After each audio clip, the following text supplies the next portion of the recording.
Welcome to Talking Heads on USA Global TV, starring the one and only wonderful Dr. Jacalyn. It's a prestigious place where world-class influencers and experts meet, and where you'll find the most trusted advisors and coaches for all things in life and business. Visit usaglobaltv.com to sign up for our newsletter, get the value you need, and be first in line to learn about events and giveaways and other valuable content. Connect with us. Email Dr. Jacalyn at usaglobaltv.com to talk about how you can become part of USA Global TV. That's USA Global TV, where the doctor is always in. Hello, everyone, and welcome to USA Global TV, and hello to our friends listening on Business Talk Radio. I'm Dr. Jacalyn Kerbeck, and our show today is the Business Talk Show.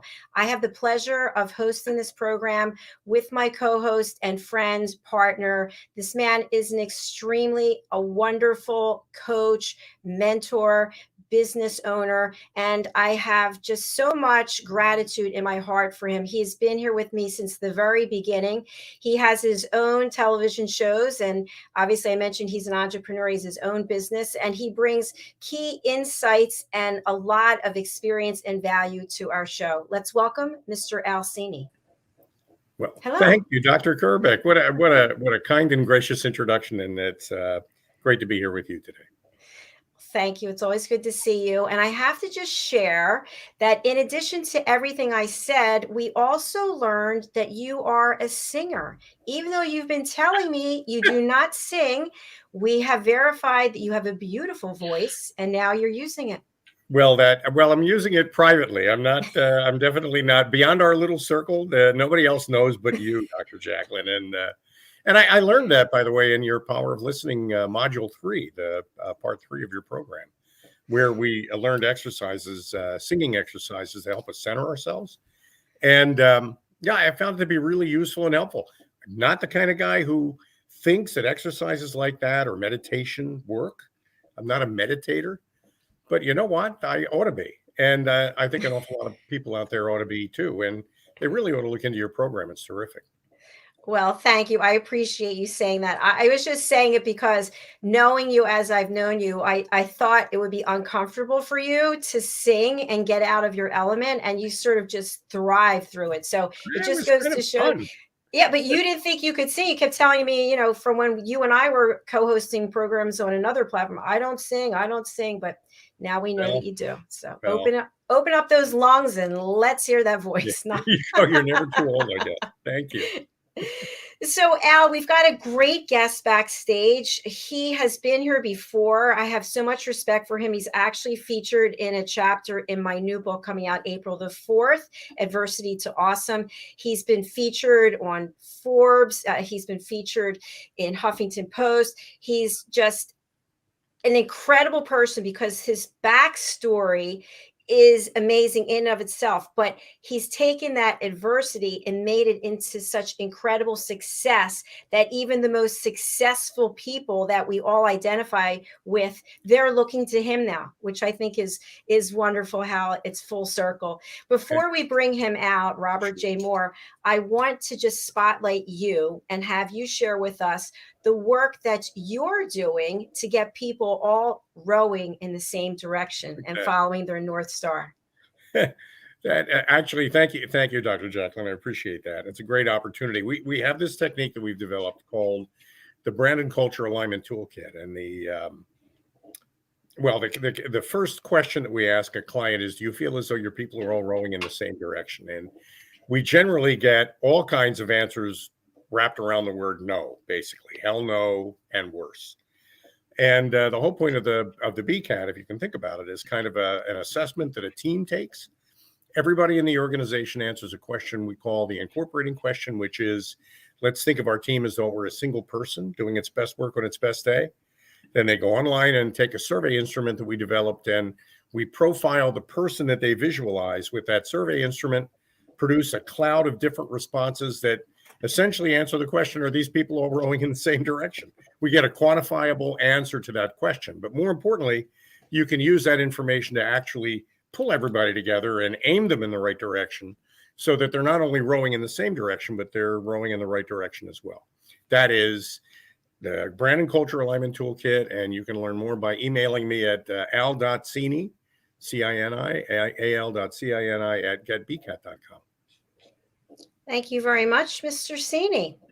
All right, without further ado, we're going to bring out our guest, Robert J. Moore. He is a 5-time best-selling author. He is a Guinness Book World Record holder. He is a public speaker, and he is the magnetic entrepreneur. Let's bring him on.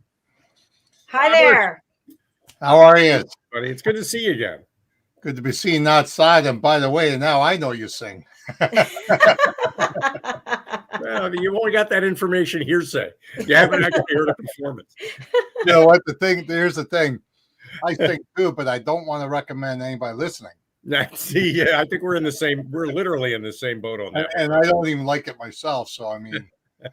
Well, but when you What do you sing, I think it alleviates stress, and it enables you to sort of be transported somewhere else away from all the other stuff. Good for people that enjoy singing, or good for people that want to sing. Yes. You want me to alleviate stress in that? Empower another person.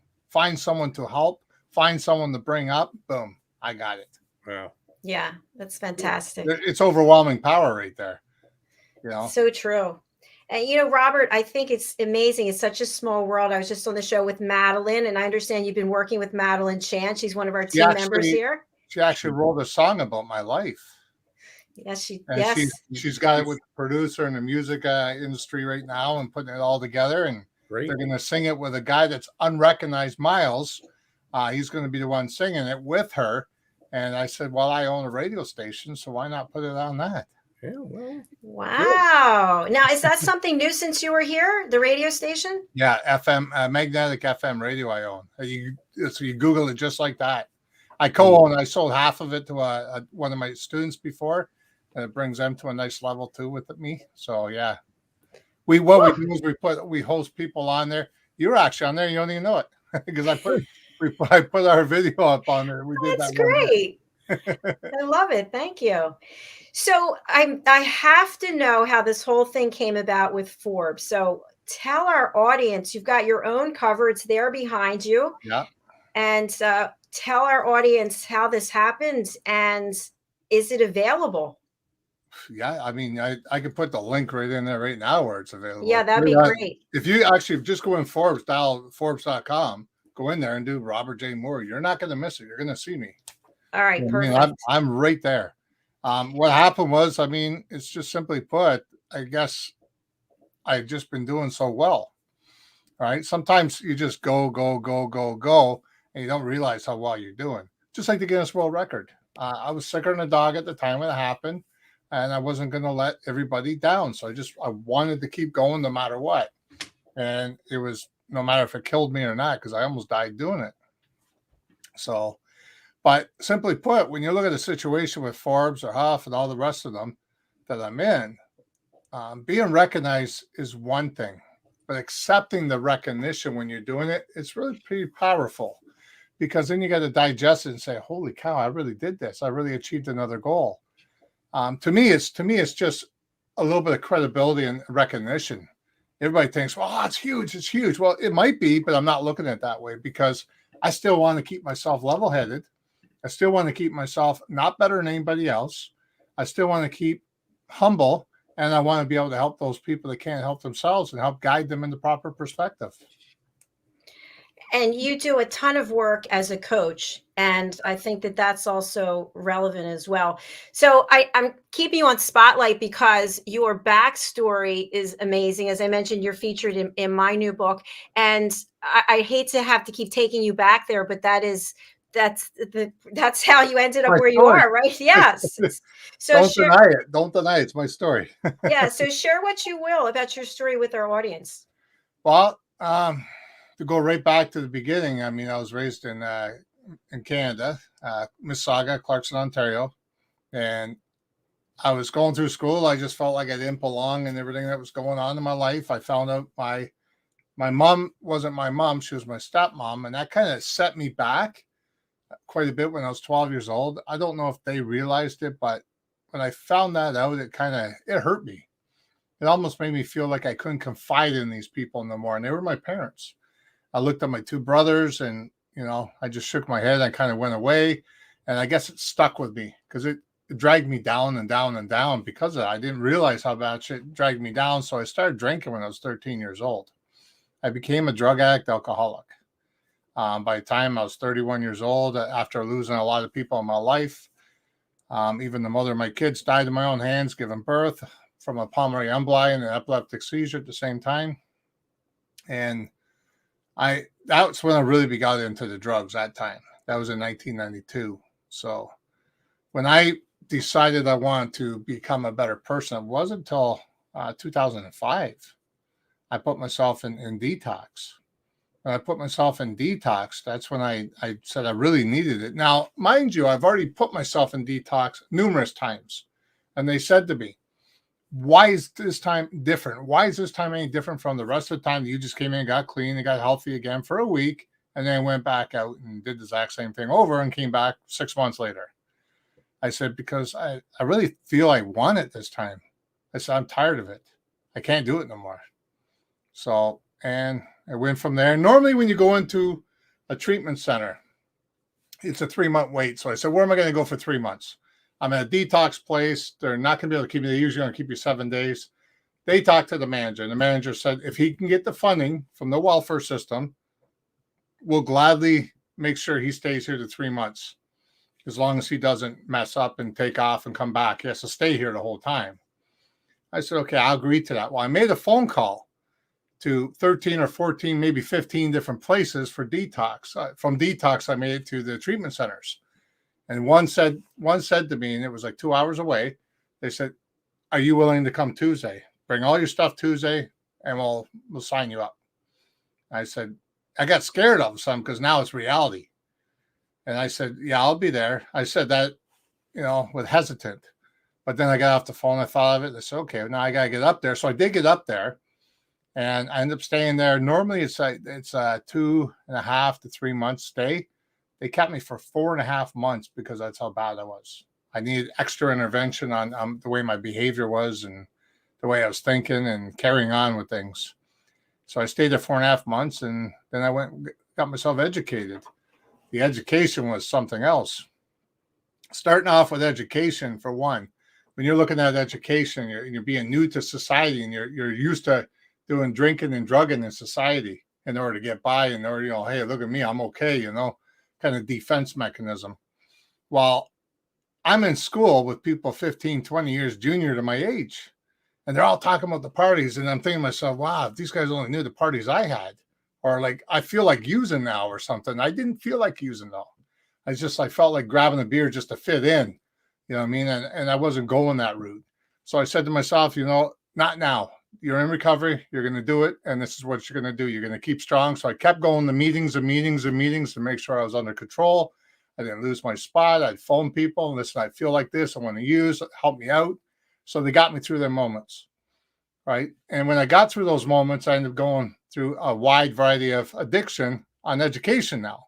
So then I got my social service worker diploma, my addictions degree, my BA in psychology, my master's in counseling psychology, my harm reduction, mental health crisis, and I got 2 honorary doctorate degrees now. Plus, I got a crap load of awards. Guinness World Record right there, Forbes, and all these different things I've been in. I got another one right here, which is a Gentleman of the Heart Award. And I just keep going with the flow. So today I'm over 16 years clean, sober. I've learned how to do business, learned how to navigate. I do not use doctrine from a name. I only use this is only me. I'm only talking about me. I'm not talking about anybody else. I don't use doctrine from my name. I don't use credentials behind my name. The reason why I don't do that is because I want people to believe in me. See, when I was drinking and drugging, they didn't believe in me. I cried wolf too many times. They didn't believe me. There was nothing tangible, nothing credible about it. Now I ask people to believe in me, not the credentials. I use those credentials as utilize them and helping other people expand their businesses and their thoughts process. So. Wow, fantastic. Al's back with us. That's an incredible story. And now he took himself out. He loves to play these games. He wants to sing it. We got the mood. He wants to sing. Robert, I know that you're featured in Dr. Jacalyn's new book, Awesome Adversity to Awesome. And what you've got is a very powerful story. But in addition to that, I think there are so many people out there who have not suffered the kind of adversity you have not. I mean, they've lived relatively, I want to say, carefree compared to what you've had to experience. And yet they still feel stuck. Awesome could be a goal, a reach goal for ordinary people, not just people who suffered from what you've suffered from, but people who wake up every day with that sense that their life has no purpose and that they have no meaning in their lives. How do you help somebody who just feels stuck? What do you do to help get them unstuck? Well, you got to go to their level and find out what they're stuck about. I like the book by Mel Robbins, 5-Second Rule. It teaches you about the frontal cortex and how you can trick your brain. So, I mean, she basically says count 5, 4, 3, 2, 1. We're not used to doing that. We're used to 1 to 10 the other way. So when you do 5, 4, 3, 2, 1 and just get up and go, you're actually tricking your brain. So when you set the alarm, don't set it right beside you where you can grab it and smash or put it underneath your pillow, whatever you're going to do underneath your bed. You want to put it across the room. So now you have to get up and get it. So it's things like that. So when you're talking to people that are just, I guess, love their sleep, you do it that way. So it annoys the living daylights out of them and they have to get up and do it.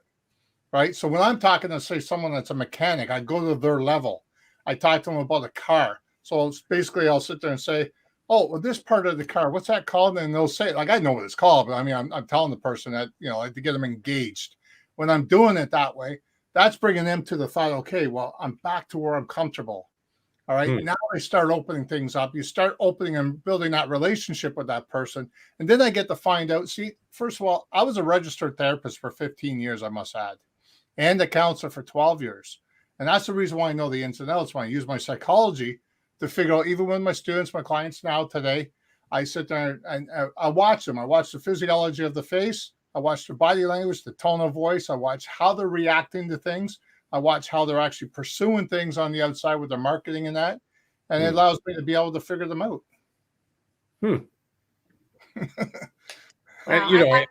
I'm just thinking that's such a big problem for so many people, and you're such a great resource for somebody who feels that. So it's good. You have to find something that keeps them passionate, right? Well, if they're doing something that's not keeping them passionate, I mean, why would they get up and do it? If you're in a job and you're doing corrugating cardboard or something and you're not liking it, and you have no way to find it, you can't go anywhere else because that's your only means of money, then you got to take a side job. You got to forget what you're doing at night, forget the TV at night, and start a little hustle job, right? I don't care if it's 2 hours a week. You got to start it. If it's reading books for a living just to get paid for reading books, that's fine. If it's picking up litter around the corner, you're getting recognized and doing something, right? Don't sit there and just watch TV and say, oh, well, my life's so miserable, I can't do anything. Well, get up and do something about it. You're the only one who can change it. Okay, so Robert, when you meet somebody who feels like the world owes him something, how do you keep from punching him right in the middle of his face? Because I remind myself that used to be me. Really? Yeah. It used to be me. I used to come in when I was sitting there drinking. I used to say, well, I've been there, I've done this. Like, come on. It's not even possible to do all the stuff that half of the people say they've done in life because they've never lived that long. Well, the thing is, I have lived and had the t-shirt and done the stuff. I've done 16 years in and out of jail. I've done the time on the streets of 7 years on the streets. I've actually went through, and I went through the worst of the worst to do half of the stuff I had to do in order to be here today. The problem is I didn't learn by my own actions. I learned by my own mistakes of other people, watching them do the same thing I did to fail. So today, even if I have a resentment, I'm going to tell you right now what a resentment is. It's like peeing down your own leg. You're the only one that feels it. Right? And that's the truth. So when I have someone that comes up to me behind me, say I'm in a treatment center, and I have that resentment, I have that, I don't like that guy, the grudge. And I have them behind me. So what I'll do is I'll say, listen, don't worry about it. I'll just grab your plate. I'm here anyways, so I'll just wash it now. Do something nice for that person. Or go out and do something nice for a person that you don't know and never talk about it. Just let it linger. Let them think about it. I love this. It's great direction. And, I was talking earlier today with Madeline, and Robert, I'd love to have you weigh in on this, about the 3D world versus the 5D. And I feel like a lot of these things with resentment and not finding our passion have to do with our attachment to our ego. You know, if you're that person who's there saying that they're not able to find joy in their life, get out of your head. Go to your heart. What is your passion in your heart? What is it that inspires you? And take action. And if you're not able to take it yourself, talk to somebody who can help you, somebody like you. What are your thoughts about the 3D to the 5D? Well, I'm not really into the scientific stuff. And the reason for that is because I don't know enough about it. But I could tell you when someone's, repeat the last little part you said there. So, in other words, people are unable to move forward at different times in their life because of things in their They're being world. held back, right? They're being held back. But it could also Yeah. be they're earning a certain paycheck and they've got family members, and the family members are like, "What are you, crazy? You're going to give up that paycheck to go become a singer?" You know, for example, right? Here's the So, thing. Here's the thing. Don't mean to interrupt you. yeah, When but people are sitting there stuck, they're stuck for their own reasons. All right. There's got to be a reason why they're stuck. Maybe they're afraid of fear of going ahead. I was there. I mean, when I mentioned the corrugator thing, I was actually one working on that corrugator. I was making those boxes. I was doing what I had to do to make it happen. But the problem is I knew I wasn't happy. I knew that was something I need better. All right. So I had to take that leap. It's just like when I opened my own business. I got a family.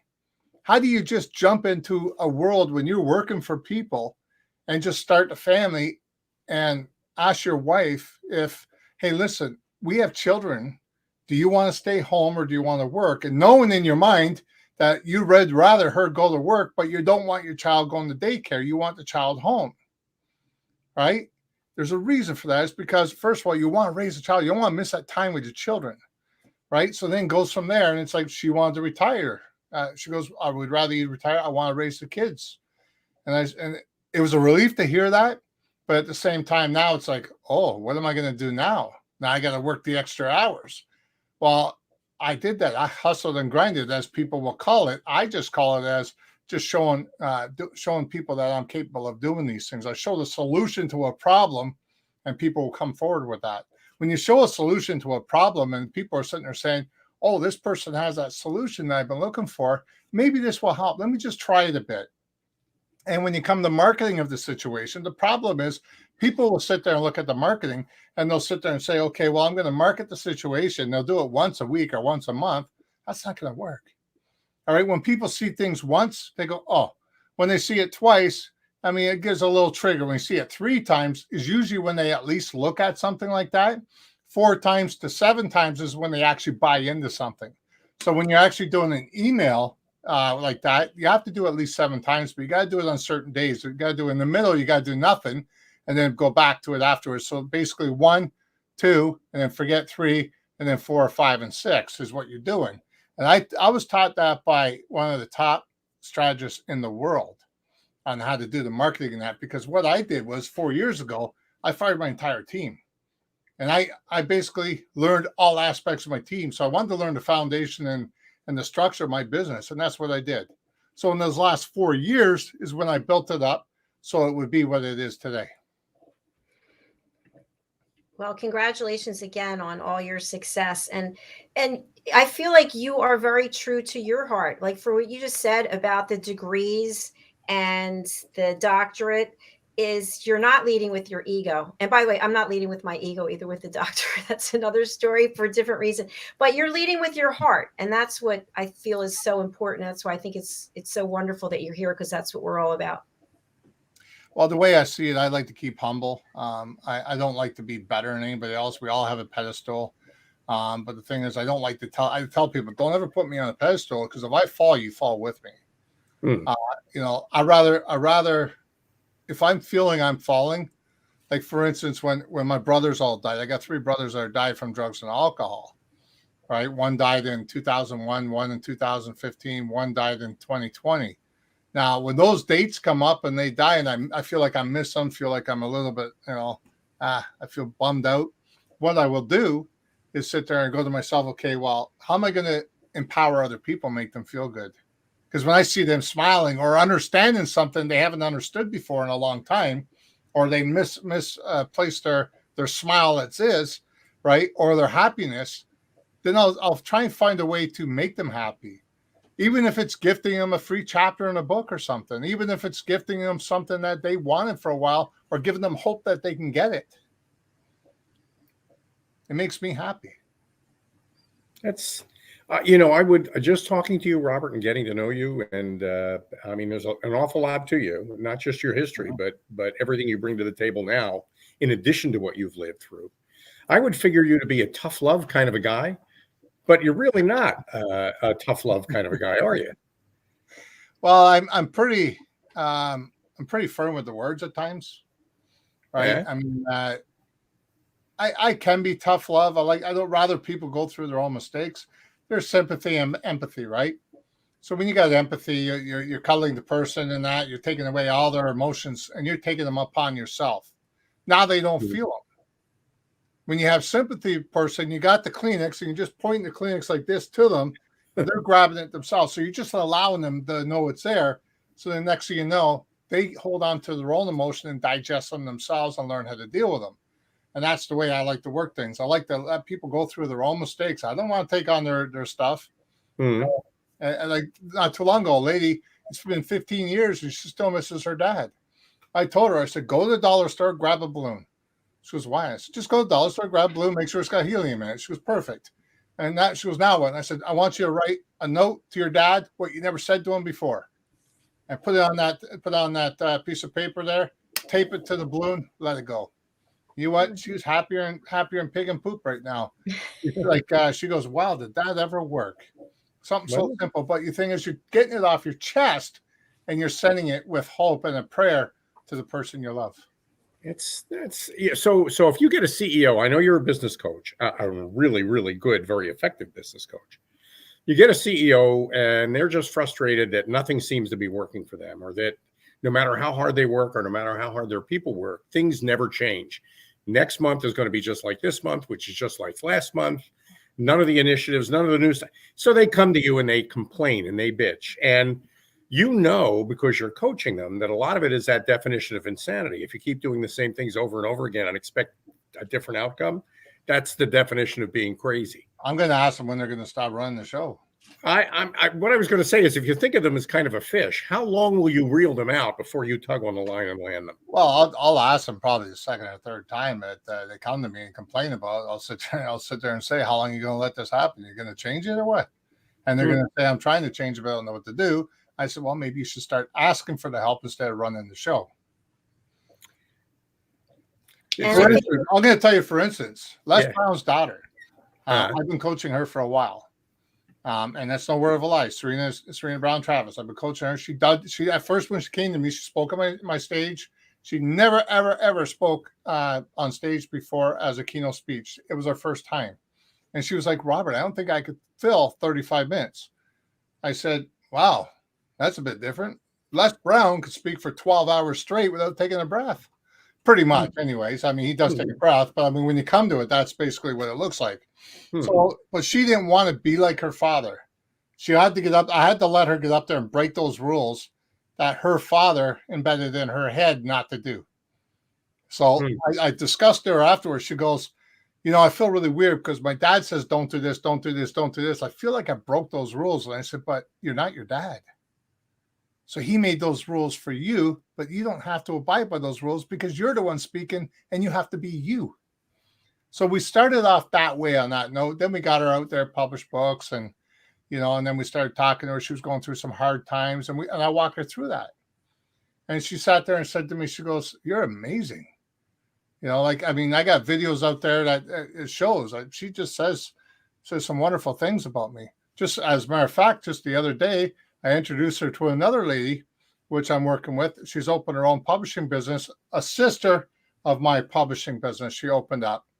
And she said right here, it says right here, she says, certainly. She says, such a pleasure to meet you. Anyone who comes from Robert is a good by me. He's been such a blessing to me in my career. And that's a heavy, that's a heavy, beautiful thing to That's say. a I didn't know how to say that. beautiful- It's credibility. Yeah, that's beautiful. You know what I mean? I don't care how high the person is or how low the person is. I treat them equal. They're all equal. Everybody's equal. I'm not no different than anybody else that's living on the street to someone that's got $1 billion. I'm no different. I just navigate in the areas I'm very well equipped with. And that's why I did when I went through the schooling, I didn't do it to impress anybody. I went through the schooling to find me. So all the thesis I did, all the assignments I did, all the projects I talked about were all things I was suffering with. So anger, I got anger management. I did my thesis on that. I got 91% on it. I did living on the streets, poverty was an assignment I did. I talked about poverty. I had people right in the front row tell me, oh, that's living on the streets is an excuse. People just do that because they don't want to go by the rules. They didn't realize it was social conformity that held me there.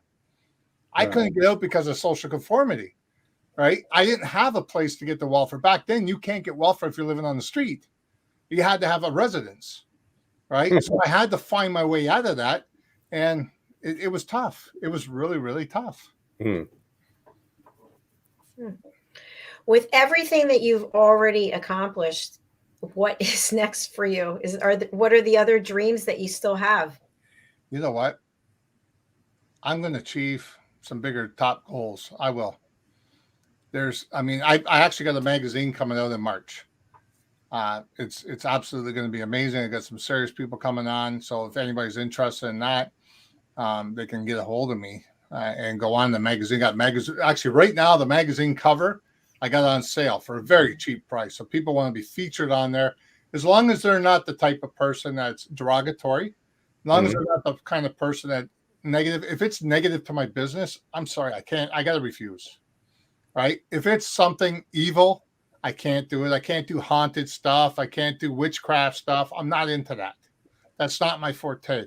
If you're doing uplifting, positive, and hey, we're going to go somewhere with this. If you're someone that wants to be more recognized and upbranded, I will take you on and I will charge you. I'm only charging $500 US right now for a cover, and that's it. That's thousands of dollars off. Wow, that's great. Well, congratulations. Congratulations on that. Yeah, I mean, it makes a big difference. And I put 4 or 5 of their own quotes on there, their quotes, right? And then what I do is I have them go to my PR. It's not just a cover. I actually, this whole special is also a feature in the book too. So I actually get them with my PR, and he does a letter up for them, and I'll put it on my website. And how often are you doing this magazine? Is it weekly, monthly? No, what I did was I did monthly for the first 12 people that I picked. And they're like high-end students and high-end people recognized. I'm not putting dates on for the other ones unless people ask me, okay, listen, I would like to be May. I'd like to be June. I'd like to be, it's up to them what date they want on. It doesn't matter because I got the main ones up there, right? So if they say, hey, listen, my birthday's in May, can you possibly put me on for May? Not a problem. I'll get my graphic designer, put May on it. But typically I don't put one on there now unless they ask me to, and I'll go through that procedure with them. Oh, that's exciting. And people should reach out to you to do that through your website? Well, my website's there. They get a hold of me through that. That just teaches everybody that, I do motivational speaking, and they got my Forbes magazine on the back of that and all the stuff that I do. But I haven't launched my other website yet, which I'm working on for the magazine. So they can either go through that, or they can go through Rob Moore Facebook, or they can go through Magnetic Entrepreneur, and you can't miss that anywhere. You know what I mean? It's on Facebook, it's on Twitter, it's on here, it's on there. I'm all over the place. Well, it's good for that consistency too, so people know how to find you. It's great. Yeah. So a question I wanted to ask you from when you first started with us on the show, you mentioned that you were going through these addictions and you got yourself into treatment, but you had been there before and hadn't worked, and it was sort of this pattern of behavior.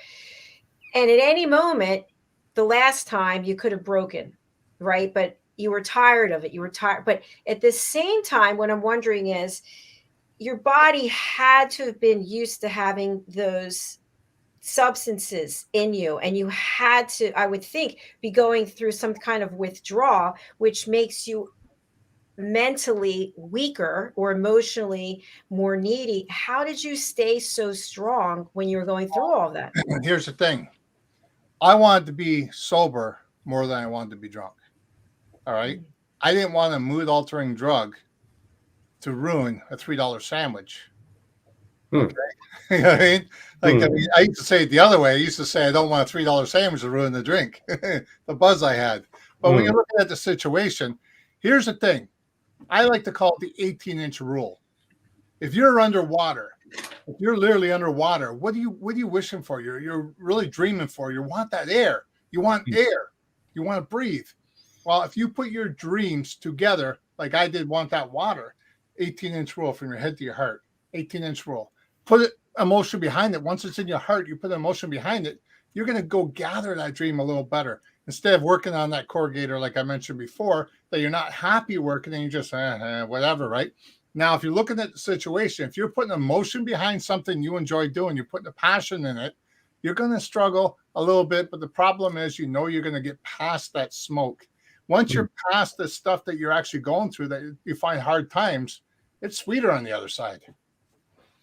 Woohoo! I love that. Yeah. I love that the 18-inch rule. I've got to write it down. That is a great. You know, your head to your heart. Put your dreams I don't think together. people really. I think they think of them as two completely different things in two different universes. I've been there. I don't think they realize they're connected. Yeah. I didn't even know my head was attached to my body until I got sober. Well, you know, there you go. But I think an awful lot of people, even absent addiction, have a problem connecting what they think with how they feel, and then they come to you. Here, Al, think of this. How often do you see people go out and do something for another person and expect nothing in return? Not as often as I should, and not as often as I'd like to see. True. You know, I mean, the thing is, when I'm able to do it, I'll do it. You know, like we were mentioning right before we started with the truckers right now in Ottawa. You know, I mean, I interviewed a guy that was he's huge name in it right now. He's not the main guy, but he's the freedom. He does the freedom speeches and that, right? So he got on there and he was doing freedom. And we're talking about the truckers. He's helping out corrugate the stuff that's going on. So they drove all over Canada to be here. All over Canada. Some drove 100 hours to be here. Really? And that's the difference. I mean, they're sticking up for Canada, for the freedom. Now you got people in Ukraine doing it. You got people in the U.S. starting it. You got people all over the world doing this.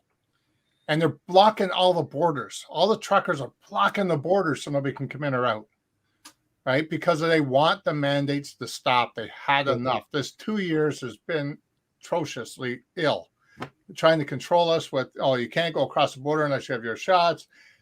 The thing is, it's the mandates. It's our choice, our body. But why do we have to be forced to do what we don't want to do? Oh, they just released the results of a study that was done at Johns Hopkins here in the U.S. that said that the shutdowns, I didn't necessarily want to get political, and you always hate to run into it. But all the lockdowns we did at the beginning of COVID probably saved about 0.2% of the population from dying from it. But the lockdowns, I mean, the original plan for the lockdowns is lockdown for 2 weeks to give the hospitals a chance to gear up. It was never intended to be a 2-year experience.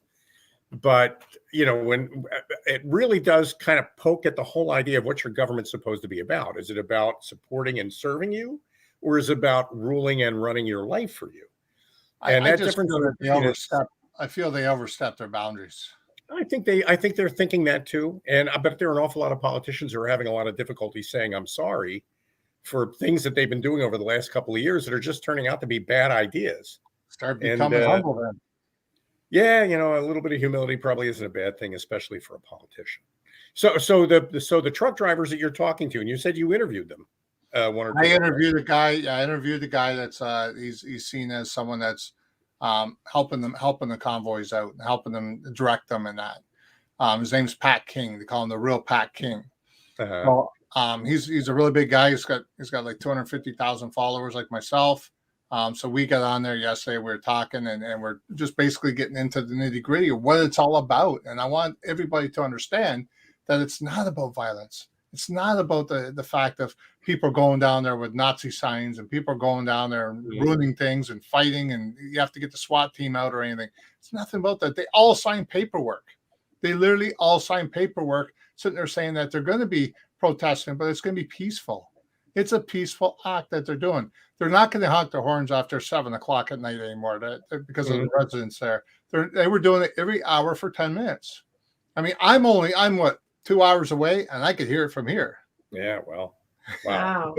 2 hours away, and I can hear them from here. And all they really want to do then is make a point. So you can dispel the notion that these are crazy people. These are ordinary people who've had enough. These are truckers that bring us the food. These are truckers that bring us our equipment that we need. These are guys that go back and forth to spend hours and hours of the time. They sit there and go out of their they go out of their way, leave their wives at home, their families at home, and go away for 100 hours a week and come back and spend a day with them to do it again. And then do it again. And do it again. So they're missing out on things in their life to bring us the necessities that we need to actually feel comfortable or something. It's like the army and all these people going to the army. When you're going to the army, you're spending months and months, sometimes years, without seeing your family, and all of a sudden you come back. You might not come back. That's the problem. So there's people coming that came from the U.S. There's like 2,000 truckers that came over to support Canada because they're doing it out there too now, right? Well, yeah, I mean, it's spreading. So, and it is because that whole fundamental idea that everybody needs to be respected as the individual they are, and no matter what they say, they're meaning what they say. And instead of calling them names, why don't you just shut up for 5 minutes and actually listen to what they're telling you and see if you can't find some way to help them get what they're looking for? Because half the time what they want is not something that'll cost you anything to give them. It's funny because I was actually watching an interview the other day, and I have him on as my friend on Facebook, is Justin Trudeau's brother, his half brother.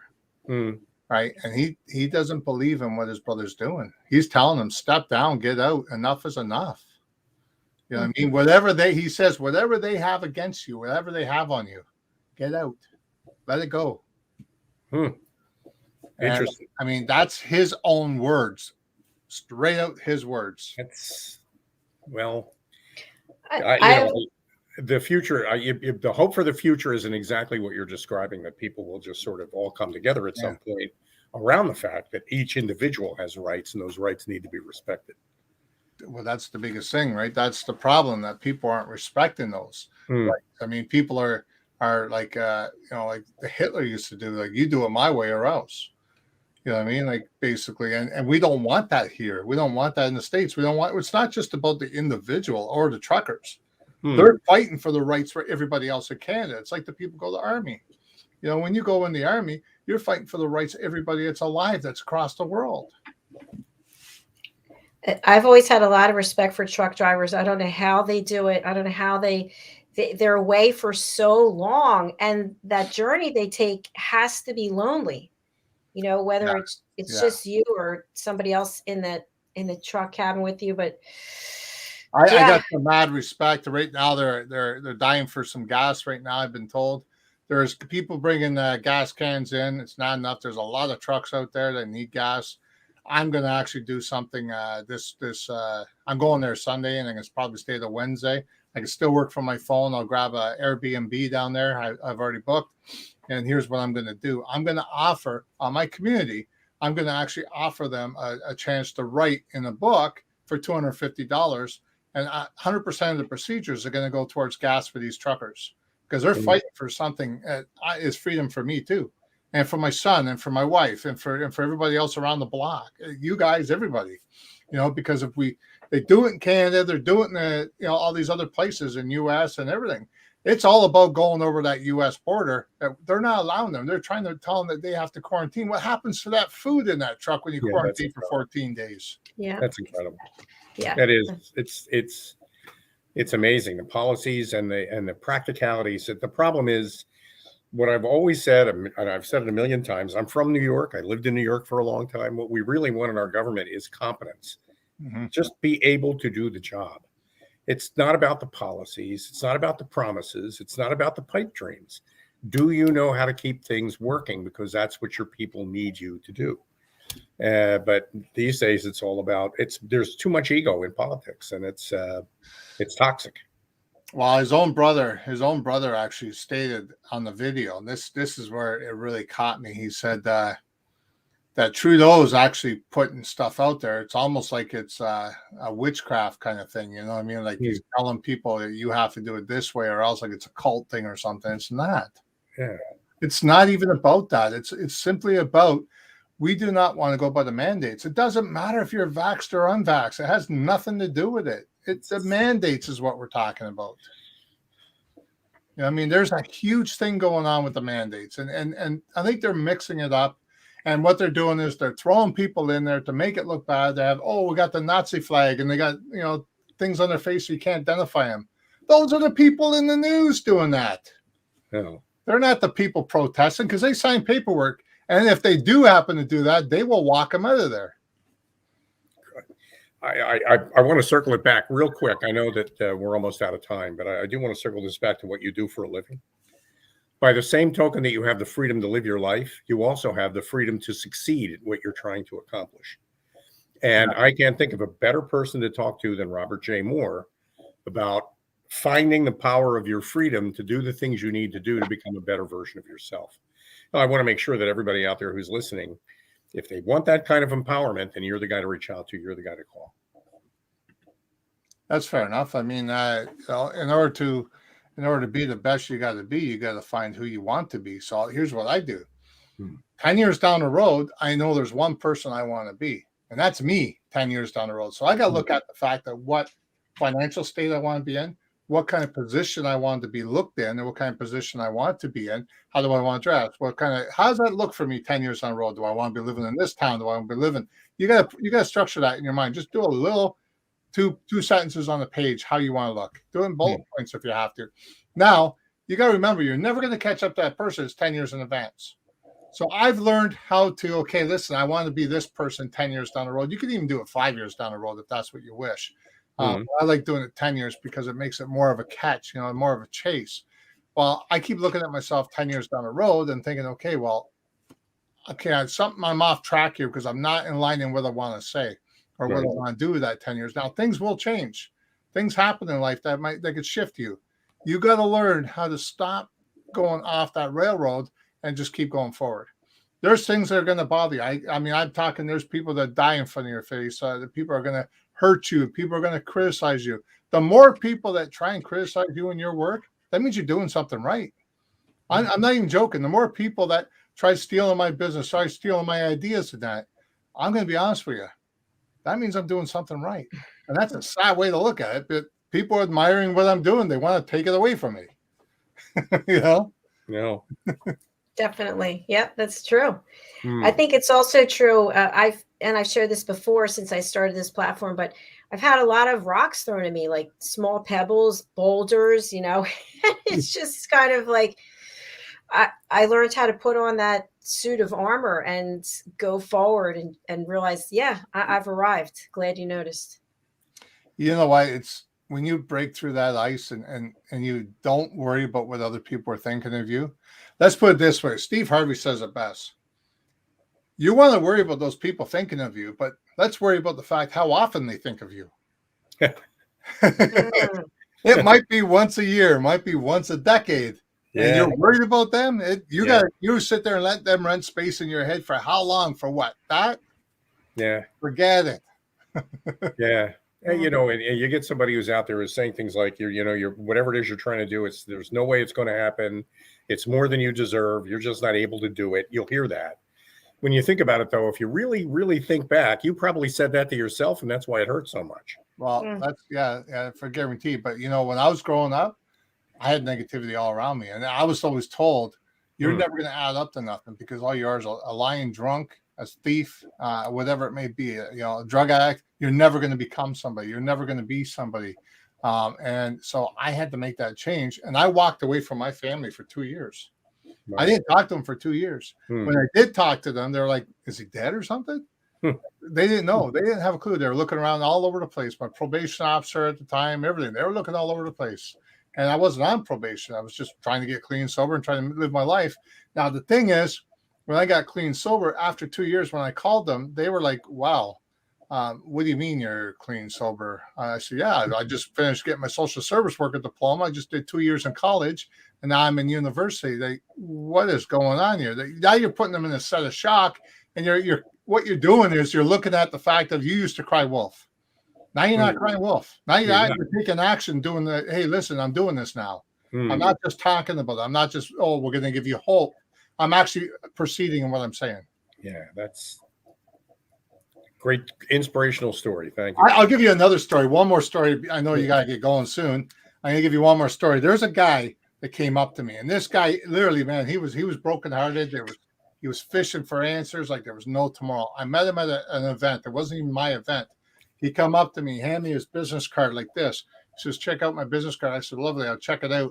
But I think I'm the only one he said that actually looked at his business card. I actually looked at it, and it said on it his name. And it also said, looking for an opportunity. It didn't say what he did for a living. It didn't say anything else, just looking for an opportunity. This guy had no job, yet he used his last little money to go to the event. He was like broke. He owned a house. His wife was pregnant. And it's like, wow. So I tried working with him, and actually we worked together for, I don't know, 6-7 months. And he's like, I just can't afford you anymore. I'm getting more and more in debt here. And he's like $200,000 in debt. So he called me, I guess, just before Christmas. He called me on Facebook. He says, I got to give you a great gratitude, man. He says, I said, why? What's going on? Are you okay? You're really good? He said, listen, my debt is paid off. He says, I'm working for Bob Proctor now. I said, you got to be kidding me. I said, how'd that happen? He goes, something you said to me stuck in my mind. Huh. He said, and here I am today working for Bob Proctor. And I said, you go, boy. Wow. Wow. Well, that's a great story. I mean, you never know what a person's listening to when you're talking to them. You know, you don't have to take baby steps. You can give them hope. And you never know when it's going to resonate with them. It might not be that moment, but yeah, they look and go, yeah, I remember he said that. It's a seed, man, and it sprouts eventually. Yeah, the seed. Yeah, just don't forget the water, or you'll choke it. Yeah. And the sunlight too. Yeah, vitamin D. For sure. Well, Robert, it's been such a pleasure to have you here again. And also, I'm so excited that you're in the book. I'm just going to put up the book cover if I can find my own cover. I can never find my own stuff. Ta-da! Here it is. So that's the top half of the book cover, and it's coming out April the 4th. I'm working with Red O'Laughlin, my book coach, and excited to have you in there. So thank you for I got a giving book coming out around then too. Oh, good. You want to say anything about it? Well, the book is actually written by myself, and it's also written by Les Brown's daughter, Serena Brown Travis. The actual book is called, I'm opening it up right now. Boom. It's called God's Blessing, From Back of the Room to Top Stages Throughout the World. So what we have is Serena Brown Travis. She's on the cover. I'm on the cover. And we also got Les Brown to do the forward. That's great. We're putting that book out, and we're going to put a certain procedure of that money towards helping out the youth. Oh, that's wonderful. Yeah. Congratulations. Well, I love helping out with the youth. I mean, I put down, I spent days and hours. You guys know what a business plan is, right? Like how hard it is to put one together. Once your business is already established, try and do one now. Like, oh my Lord. You know what I mean? It's not a plan no more. It's actually physically there. Yeah. And, I got it. Oh my God. How do I incorporate all that into these small little words? And it's like, yeah, I had to put the magazine in there. I had to put the coaching in there. I had to put the book stuff in there. I had to put all the stuff in there for speak, and I had to do this, and this. And I mean, it's like I did it. And then you got to do the projections of what's going to happen with your money wise. So I had to do that. You have to do the expenses and everything. So it worked out extremely well. Extremely well. And I can proud to say that, I mean, this year it's brought up to $3 million. You know, I mean, from $150,000 in debt. So amen to that. That is outstanding. I wish I had that in my pocket though. Well, that's a different story, but well, now basically what I do is if I have investors come to me, and they want to work with me. So basically, I sell off 1% or 5% or 10% of the business, and they get that part. So we can meet up once a month or once every so often and discuss things. I would like to give them a say and give their thoughts in it. And I also have people doing affiliates and everything else. So my goal is by the end of the year, I want another 10, 15 people working for me. And basically they could run that part of it because I want to run. I like doing the radio show. And plus I got another guy I'm helping his business out because I took over 25% of his business. And I secretly opened one up for my son that's 3.5 years old because I want him to have a future. Oh, cool. So he has a publishing company, JJ's Publishing. Just so happens to be him and I working together on it. He doesn't know it. So I'm putting books through him, and he's actually writing my story that I had a ghostwriter write for me, and he's going to be the publisher and he's going to be the writer for it. That's a great legacy. Yeah, I nice. love that. That way he's got the money. He's got the money going into a separate bank account.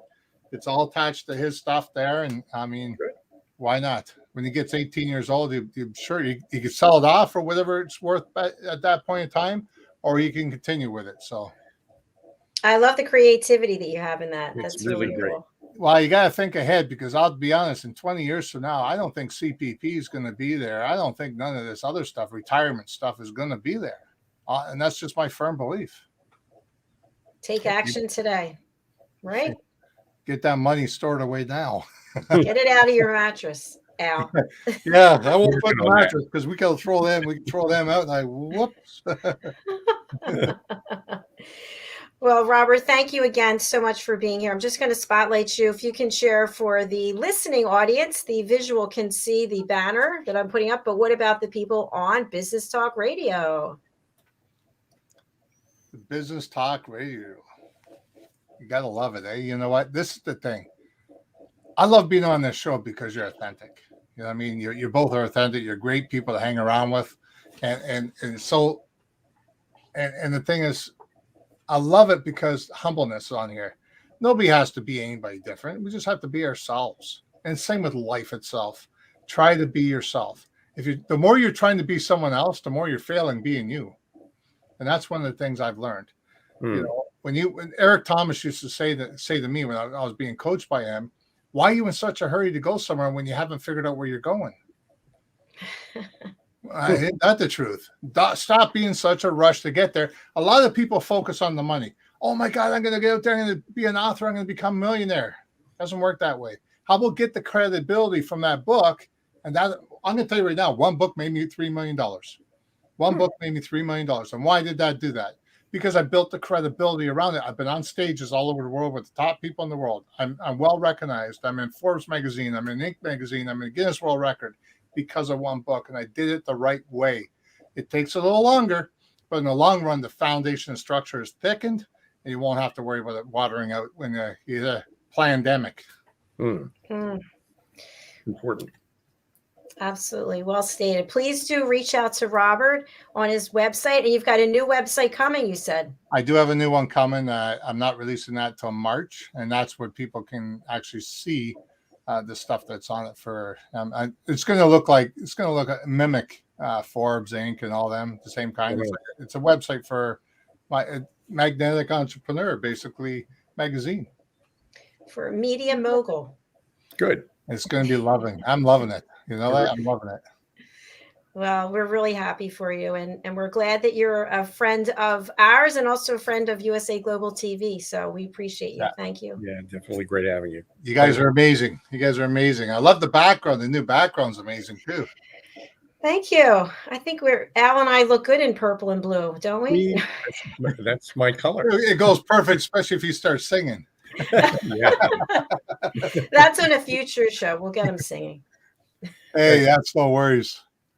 So All right. thank you for having me on again.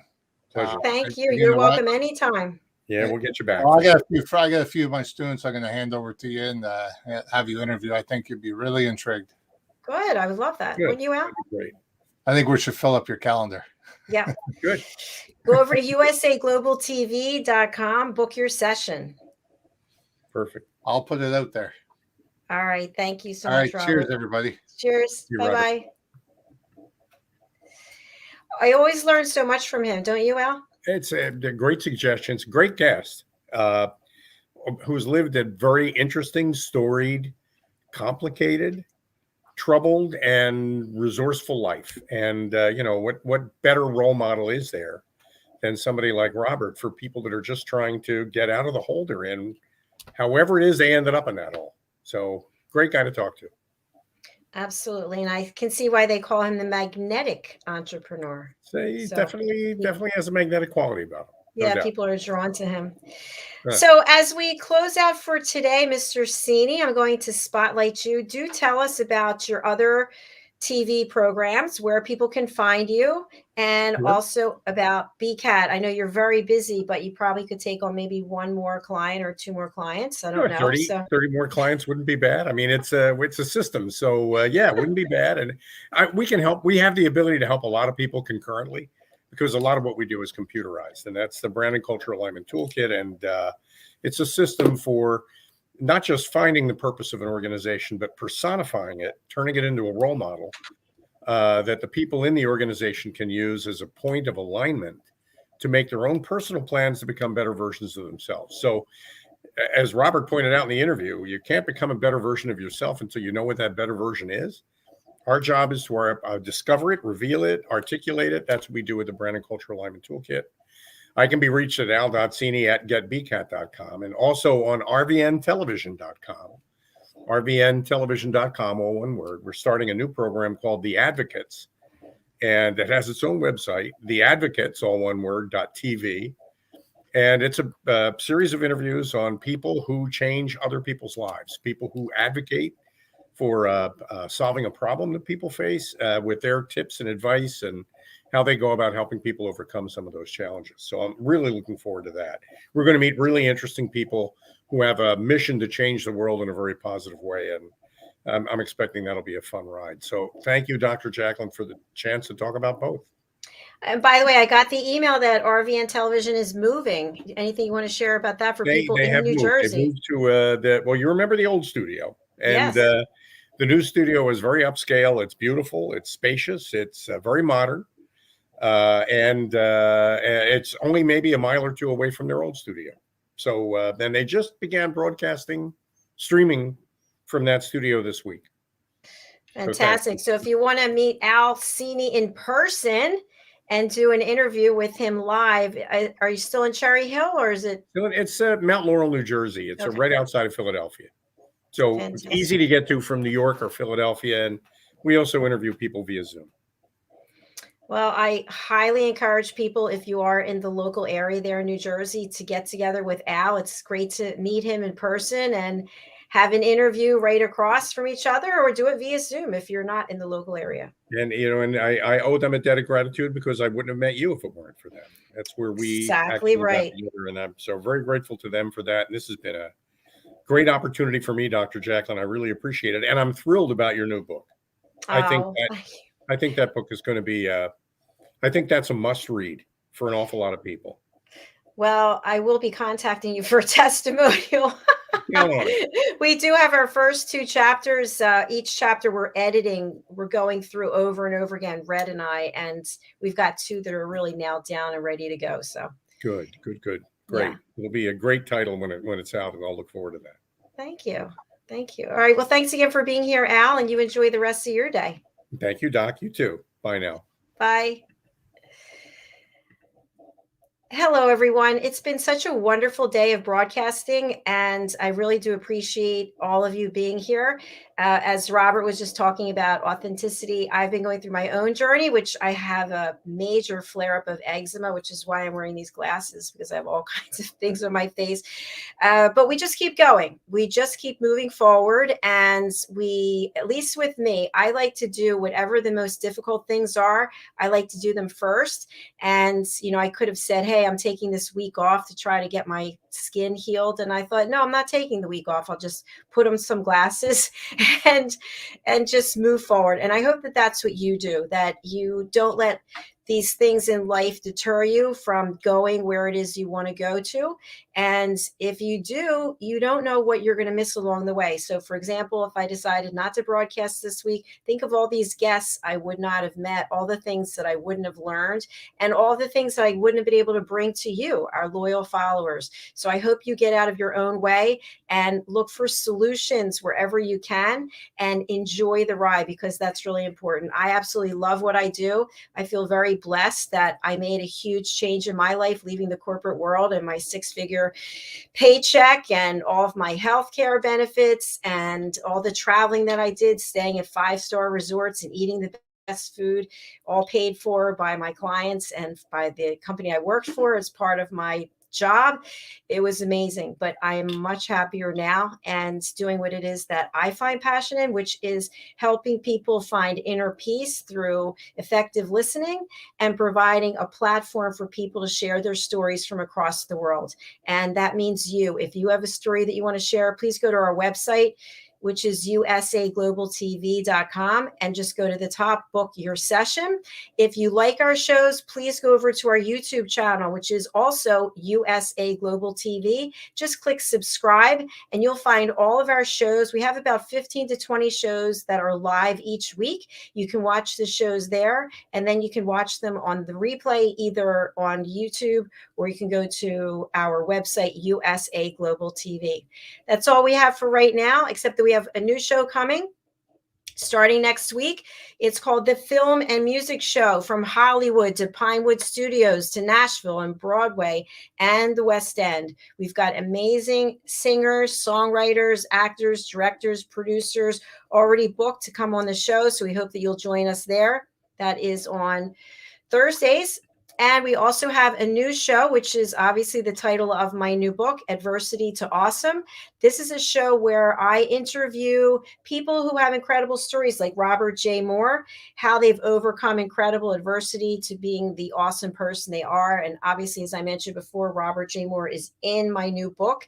So if you have a story of adversity to awesome, I'd love to hear it and help you get the word out and help you promote your business. You can just go over to usaglobaltv.com, book your session. And finally, the Listening Mentor. This is a program that I offer 3 times a week. And this is for my team of elevated listeners. Again, I'm all about finding inner peace. Once we have inner peace, we can listen to each other instead of judging, instead of coming up with solutions, instead of interrupting people. And if you'd like to be on our team of elevated listeners, and then you can be a regular guest on the Listening Mentor TV show, you can just go over to my personal website, drjacalyn.com, and you can book your session to take the Power of Listening courses. All right, friends, thank you so much for being here. Thank you so much for just taking this ride with me. It's really been amazing. Whether I've got eczema all over my face or I'm feeling 100%, I am here for you and grateful for the opportunity. Take care, and I'll see you again later at 5 o'clock Eastern time when we come back with Talking Heads and Mariska Duprier and her lesson for this week. See you soon.